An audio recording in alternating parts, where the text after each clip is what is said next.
course of my career, I've met many people who are struggling in different areas of their life, whether it be in a relationship, issues with parenting, or a personal issue such as depression or low self-esteem.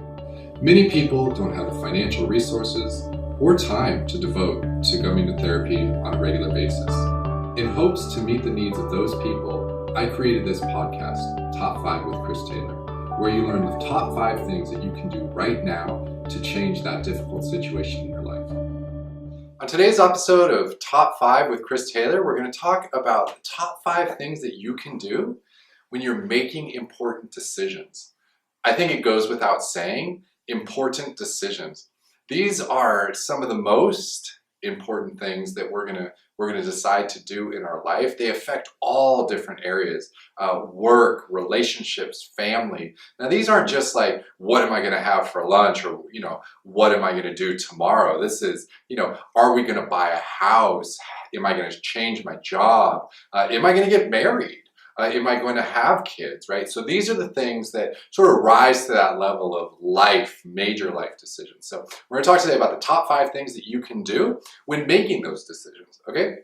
So number 1, visualize the desired outcome. So visualization is such a key component of a lot of what I talk about.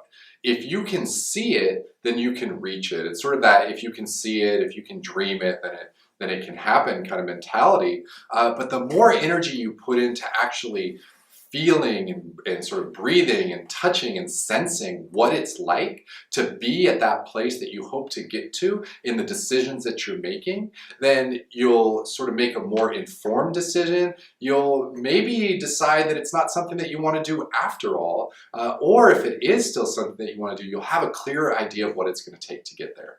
Okay, so number 2, ask what you aren't doing.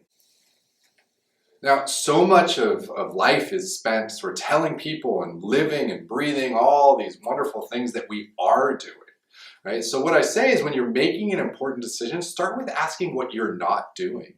What aren't you doing to make this decision happen? What aren't you doing to be, as well informed as you can be? What aren't you doing? Are you not including other important people into this decision-making process? Are you not asking for feedback?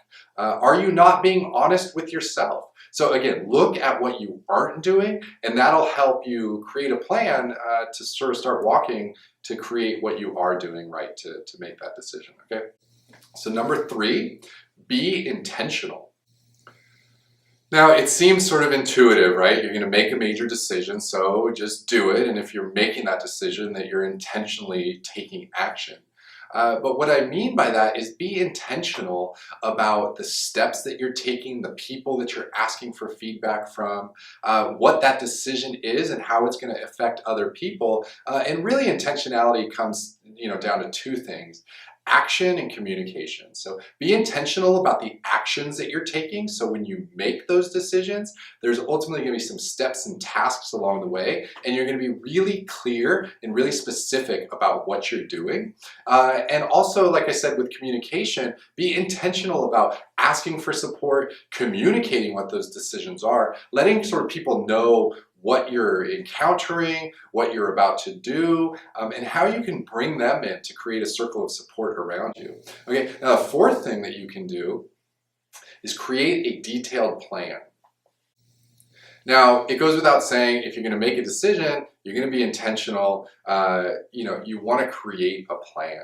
So what does that plan look like? What are the steps? Break it down to the smallest steps. And what I would say is break it down to like what you can do in this moment. What can you do today? What can you do tomorrow? What I oftentimes encourage people to do is to look at it day by day, sort of week by week, month by month, year by year, and it'll show you how it sort of grows and builds upon an accomplishment of the task before, and make it so specific in your plan that it's really easy to accomplish those beginning pieces of maybe a bigger initiative or a bigger step, because when you're making those important decisions, a lot of times what we can do is sort of get over our head or overwhelmed as we set forward and try to accomplish those. So make sure that when you're making those decisions, you're committing to something, that you're creating that plan, and it'll give you a better sense of whether this is something that you want to do